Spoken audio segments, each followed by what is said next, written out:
Inuit, and other Indigenous peoples, both in shaping and strengthening this community and country as a whole. The opinions expressed in the following programs are those of the participants and do not necessarily reflect those of Rogers Cable or Rogers TV.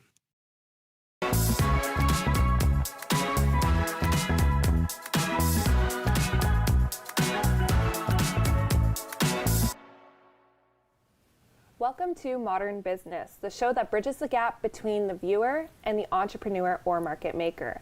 I'm your host, Taylor Bursey, and today we're joined by Emma Scully of Bonita Clothing Co. in Lindsay, Ontario. Here to talk all about her journey into entrepreneurship, please welcome Emma. Now, Emma, in your own words, what is Bonita Clothing Co.? Well, we are a clothing shop located in Lindsay. But we were an online clothing shop to start. But we actually offer a bit more than just clothing. We have accessories, we have stationery, we have footwear, and I kind of label ourselves as like this trendwear boutique for more of the youth than anything, but not limited to. Very cool. Yeah. And how did you get started in this? Wow. I was going to school to be what I do right now, a speech therapist. Oh. And it was during the heart of COVID, and I felt kind of not great about myself. Like I didn't really know what I was doing. And I was on TikTok like everyone else was in those days. So I saw this business doing something similar in the States. And well, at first I wanted to order something from her store. Okay. And they didn't ship to Canada. So I was like bummed out. And then I thought long and hard about it, and I was like, I could do something like that, I think. And I just started researching how I could make that possible for myself. And then I did like all the educational things, like reaching out to like our accountant and seeing like what I had to do this. And I kind of just started from there. It happened so quick. I think I came up with the idea in January, and I launched by that following March online with I think it was like 10 items. And we sold out basically in our first day when we launched. And yeah, that was kind of basically the start of it. Wow. Yeah. Talk about a whirlwind. Yeah, I know. It was pretty crazy. So the first thing that comes to mind is, are you still a speech therapist? Yeah, I do that as my full-time job. And then I have family and friends that work for me that help run the ship while I'm at my other job. And we just kind of make it work. So yeah. Okay. Yeah. So we've got a lot to talk about here. We do. Take me back to the moment where you're scrolling on TikTok and you decide, I can do this. Did you formulate a plan right then and there, or what were the steps to get to the online store portion? Yeah, I guess. I was just more looking for how do I navigate the whole wholesale industry. And with it being COVID, a lot of the stuff is online now, so it was made more accessible during that time period. So I was able to research and see kind of what brands I could get into, I guess. And then from there I was like, okay, so I have access to these brands. All I need is like a business name and to get my license and essentially just do it. And I remember just like thinking, I wonder what my family and friends are going to think, especially because I am in school. Absolutely. Like going to do my career. And I just like kind of ran it by them, and some of them were like skeptical and were like, well, this won't last kind of thing. Like it'll just be like a trial and that will be it. But then I feel like whenever people say things like that, it makes me want to do it like to the extreme. Sure. So I did literally that. I just kind of did it. I don't know. Yeah. So we're at the point where you're just doing it. Yeah. Did you make an e-commerce store with your website, or how was the initial launch? Yeah, so when I launched, it was online. So I used Shopify to get a store and integrate the products onto a website. It was kind of like the most number one store or like platform for a store online during that time. And they had a lot of resources made available to you so that you could do it yourself kind of thing. So I basically just bought the 1 month trial, and I was like, I'm just gonna try to build the store based on fake products to just see what happens. And it just kind of worked. So I very quickly learned how to code and do minor coding and things like that to get a website from the ground up. But they were really great. Their help team is amazing, and you ask any kind of question and they just are on it. So yeah.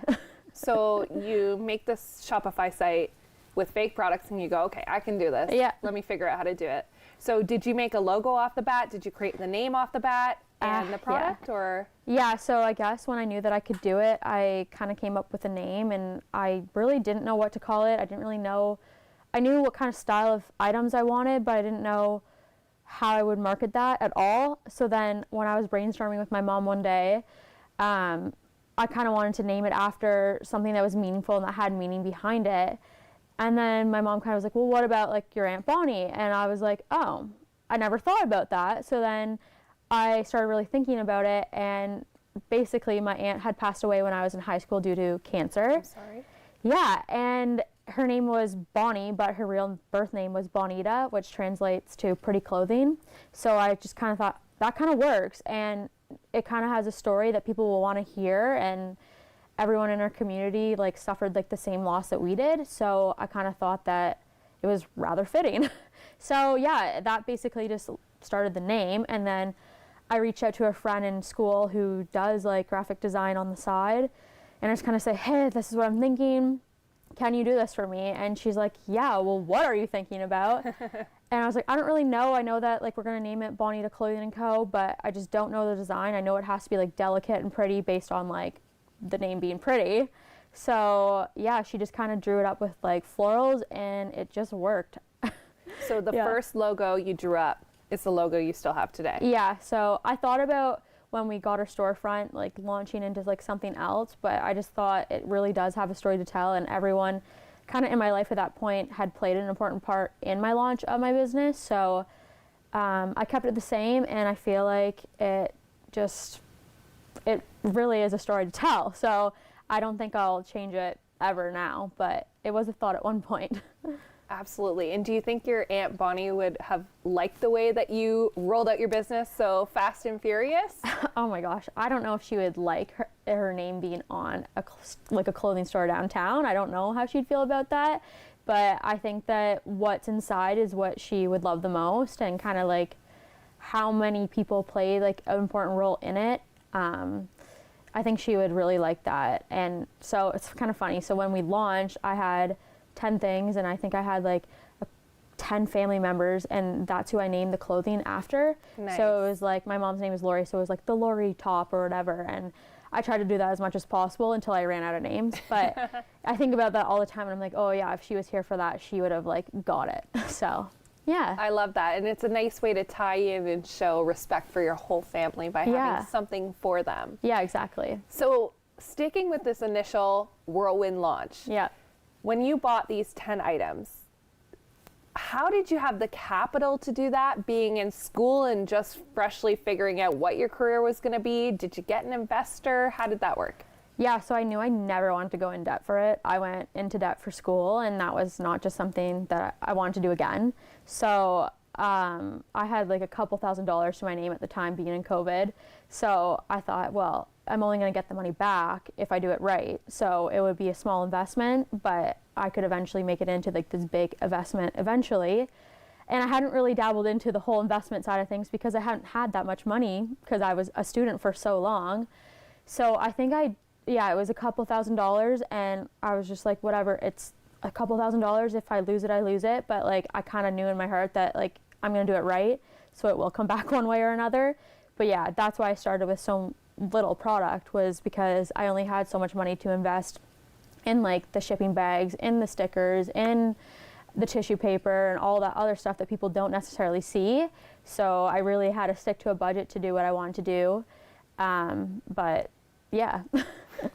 And so with the first launch, you find out through Google and TikTok how to source your inventory. Yeah. But how did you know how much to carry for your first launch, and what you even needed to launch everything? Well, I didn't. But when you buy wholesale, they usually have like packs of clothing. So I started with like 1 pack of this style, 1 pack of that style, and it comes in like certain amounts per size. And so I just kind of said, well, I can restock it if it sells out, but if it doesn't, I'll just try to like market it in different ways and sell it on sale eventually to get it moved. But yeah, they kind of made it easy on you. And even now, being in a couple years of business, I've realized that it wasn't just what they did for new people, that's just what it is. So they kind of make it easy on you, which is nice. Okay. Yeah. Fair enough. So you get the inventory, you figure out everything you need to ship the inventory, you have the website. when you first launched, because this is a whirlwind, how did you get the word out? How did people know? Yeah, so I literally Googled how to do a product launch, and it came up with like 5 things, and I had already done like half of them, but then the one thing I didn't do was like a giveaway. And I was like, oh, but everyone's doing these giveaways and they're annoying and people don't like when you get tagged in it and shared in it and blah, blah, blah. But I was like, I'm just gonna try it, and it's not much money to say like, here's $100 store credit, share my video. And I got a videographer who is my partner, and he shot this video of me like telling my story, and then when I did the giveaway, it just was shared amongst everyone. And I remember going to a gathering later that weekend, and someone said, all I've seen on my Instagram is, hi, I'm Emma Scully. And it just kept repeating and repeating and repeating. And I think we had like 19K views on it as our first video that we posted because so many people were sharing it. So that's kind of how I started it. And then it was just word of mouth from there, really, because it was online, and that was the only way to access it, was through word of mouth or social media, really. So initially, you're launching with this giveaway, and right off the hop, you have a whirlwind business. You received 19,000 views on your initial product launch video. Yeah, I mean, it was pretty crazy, I guess, looking back now. But at the time, I was like, oh, I have so much to do. Like, there's so many things to, like, use this towards, basically. So, I mean, yeah, I guess looking back now, that is pretty crazy. That's amazing. Yeah. Not to mention, you sell out almost instantly, did you say, when you had Yeah, your I first think I launch? had like 2 items left, and they were like random sizes and random items, and they eventually sold. And then I just used that money that I made off of that to reinvest into more and do basically the same thing all over again. And so I think I did that like every month for like a couple of months. I would just like keep rolling the inventory and buying new inventory and doing new shoots and launches and so on and so forth. So when it comes to the spiral and the growth of this, were you consistently investing in the business as you went, from a standpoint of, I need more marketing, I need to build a stronger website, I need to have a better shipping strategy? Were you just kind of organically making this happen? Or after that initial success launch, did you sit down and go, okay, I need to make a strong business plan now, I have something here? No, I never did a business plan. I can honestly say that I never had a plan. And I know in some careers that might be like worth it, but for me, I felt like I was in an industry where it was changing a lot due to it being COVID, and everyone was buying online, that no one really knew what to do themselves. So I was just kind of sussing it out to see what people were also feeling. But yeah, I just knew that I needed to keep rolling inventory to keep people coming back for more items, or just to grow our business at the slightest, to have more than like 10 items on our website. And I think that's just what's worked for me, is just continuously rolling in new things in different ways, I guess, so that people are always coming back for something new. Absolutely, and it sounds like they are. Yeah. Now don't go anywhere. After the break, we're going to talk about where Emma is now and where she'll be going. We'll see you in a few.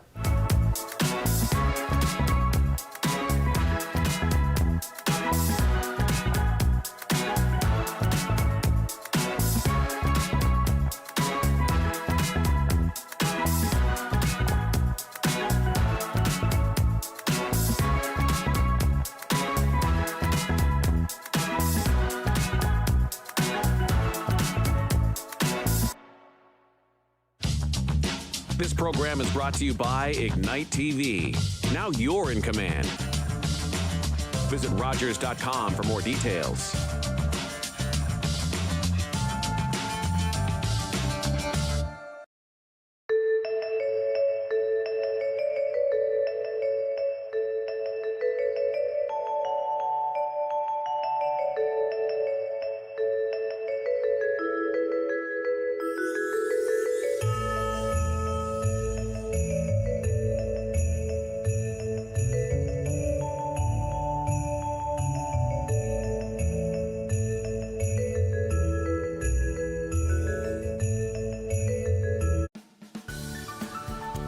Hello, I'm Judy Tate, host and producer of At the Heart of Business.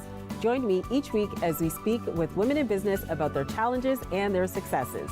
At the Heart of Business, right here on Rogers TV Durham. On the next exciting episode of Cinema Scene, Joy Magnuson and me discuss award season 2023, plus May, December, and Wish interviews. This is Rogers TV.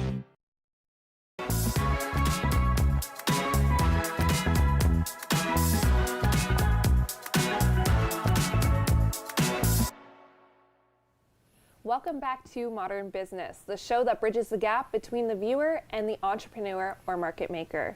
I'm your host, Taylor Bursey, and we are here with Emma Scully of Bonita Clothing Co.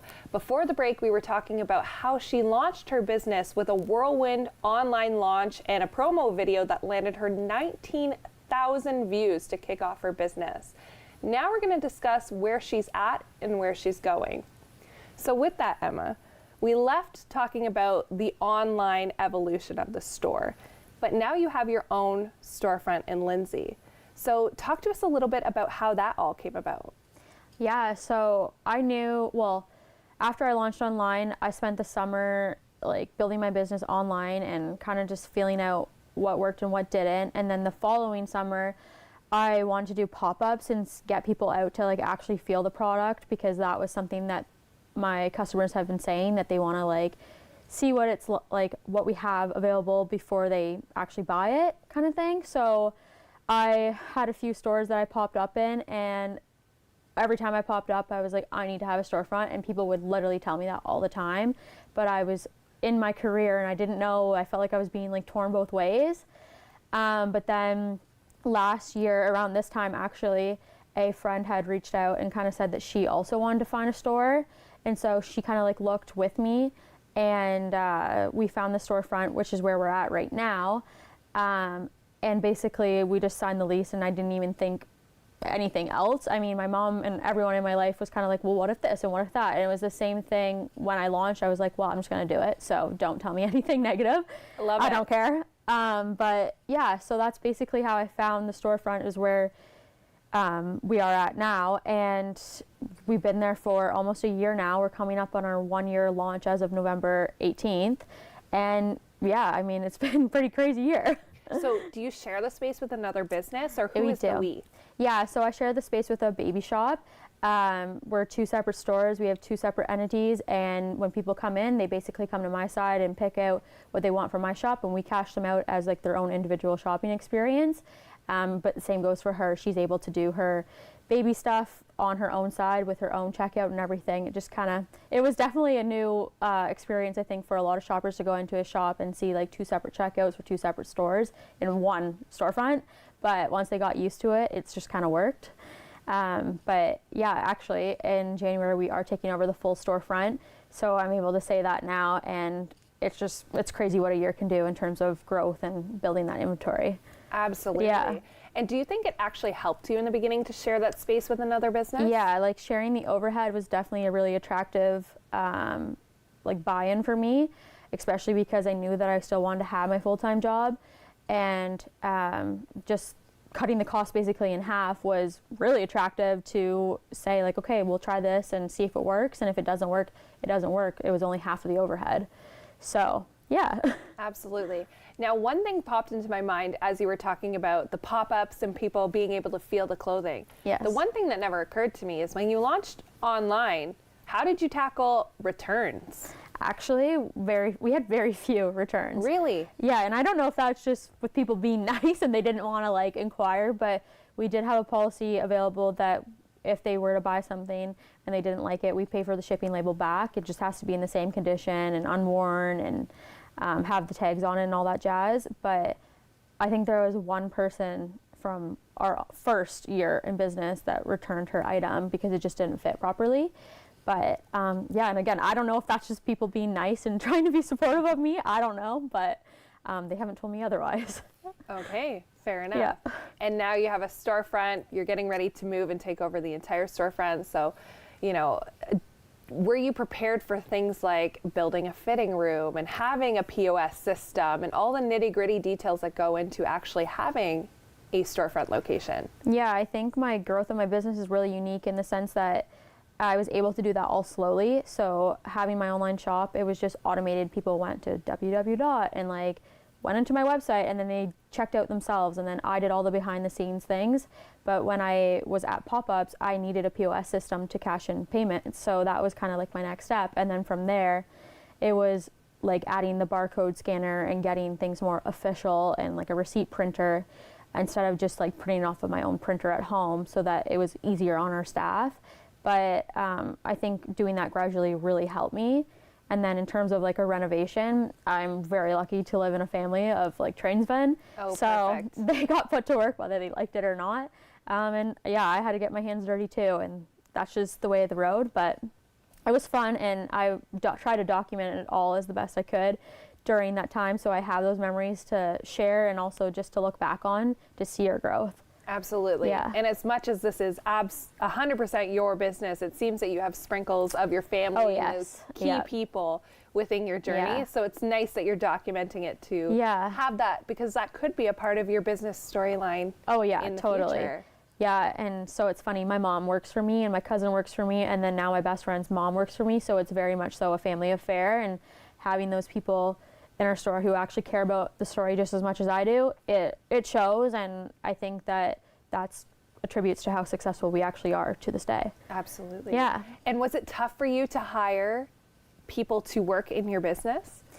No, I kind of, and I guess in a way, yeah, but no, because I have my full-time job. I had to release control very early on and kind of delegate tasks as needed.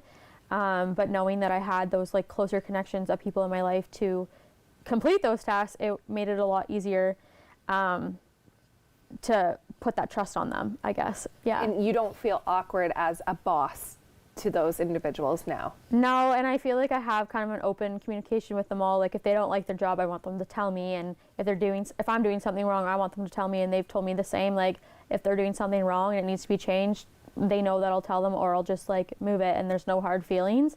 But yeah, I could totally see how that wouldn't work, but I feel like it works better for us because we are close knit. So Absolutely. yeah. And do you just have those 3 individuals working for you, or how many staff do you have on board? I had a student in the summer, but now, yeah, we only have 3, and then myself, so I don't know if I count myself as a staff, but I do feel like I'm one, to say the least. You're definitely in the action, Yeah. that's for Yeah. sure.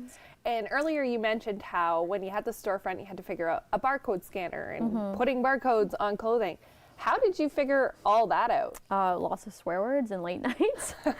It can be so frustrating sometimes dealing with the whole technology end of things, but I would just like YouTube or read the instructions 1,000 times and figure it out. That's basically how I'd done this whole entire thing, is just figure it out. And so I don't think that would be any different for anything that's to come, really.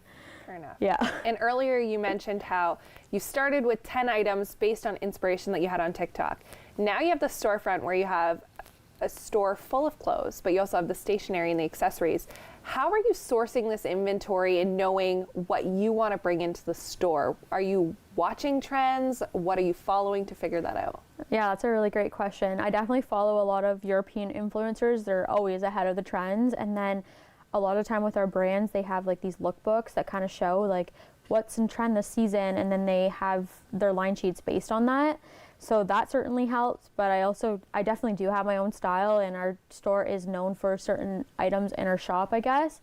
So having those repeat items are a necessity, I guess, for our business. But yeah, I've learned kind of the hard way too that not everything I love is what someone else is going to love. So I'm sure to ask a lot, like our staff for one, do you like this? Should I get this for the shop, kind of thing? Because I don't want to just serve my own age group. I want to serve like a wider variety now that we have the storefront. And so having my mom and then one of my best friend's moms as well in there kind of creates like this like huge gap that we're filling now, because there's things that they would wear and things that my 15-year-old cousin would wear. So it just Absolutely. kind of, yeah. So what's the target demographic for your store? That's a loaded question. Yeah, like I always thought, I'm 25, so I always thought that my age group was my target audience. But then as we had the storefront, there would be like 70-year-olds that would come in and buy stuff, and it really kind of opened my eyes up that like that isn't just our target audience, that like older people can wear Absolutely, trendy trend wear. clothes too. Yeah. So yeah, and there's some of our older clientele that are I would say like some of our number one customers. So having them there and like buying our stuff and saying what they like and what they don't like just kind of, I guess, makes this gap come a lot closer together. Absolutely. Yeah. Now, since you have such a wide demographic for your business at this point in time, how are you marketing to those groups? Yeah, I just try to get everyone in on the action. I've always like prioritized our marketing, and I used to take our photos with like my iPhone and set up like a tripod, and it would be me modeling the clothes. But we have like all of our own models to showcase like what the items actually look like on a real body.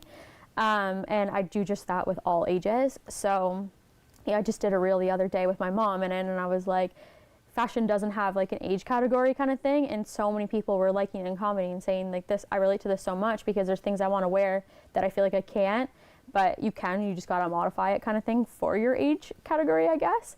But yeah, I guess just like showing different ways to wear things. And I actually thought of this idea the other night. I was like, I want to do this video of like myself or my cousin who are on the younger side of things, and then my older staff wearing the same things, but like showing us together, like this is what it looks like on someone younger and this is what it looks like on someone older. I feel like just like continuously adapting to the trends like that too, to show.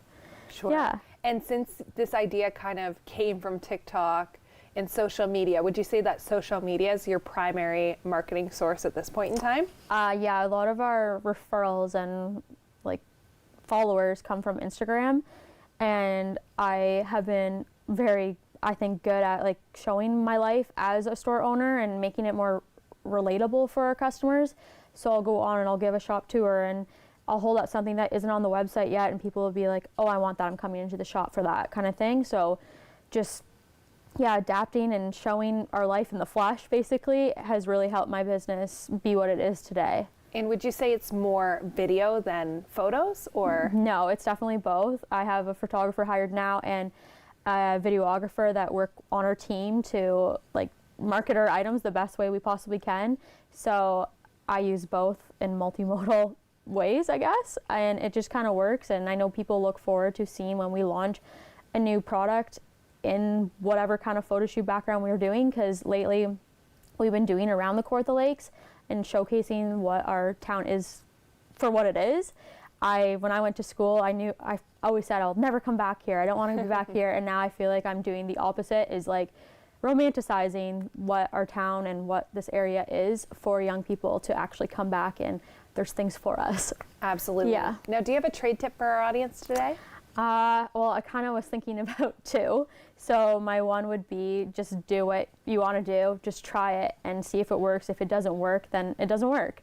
And then two, this is something that someone told me throughout my business, and they always said, if your family and friends are buying, that's great, but you can't count them as a customer. You got to count your real authentic customers that just come in from the street or saw you on social media, and you got to value those relationships as well. And that's something that I've been really prioritizing in my business, is our customers and creating new clientele, so that it isn't just our family and friends, which I think was at the start a lot of my family and friends supporting me.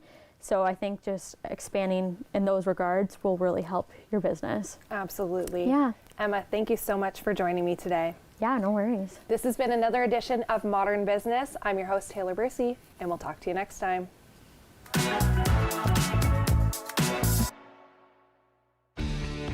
Connect with us by visiting our website or email us at comments@rogerstv.com.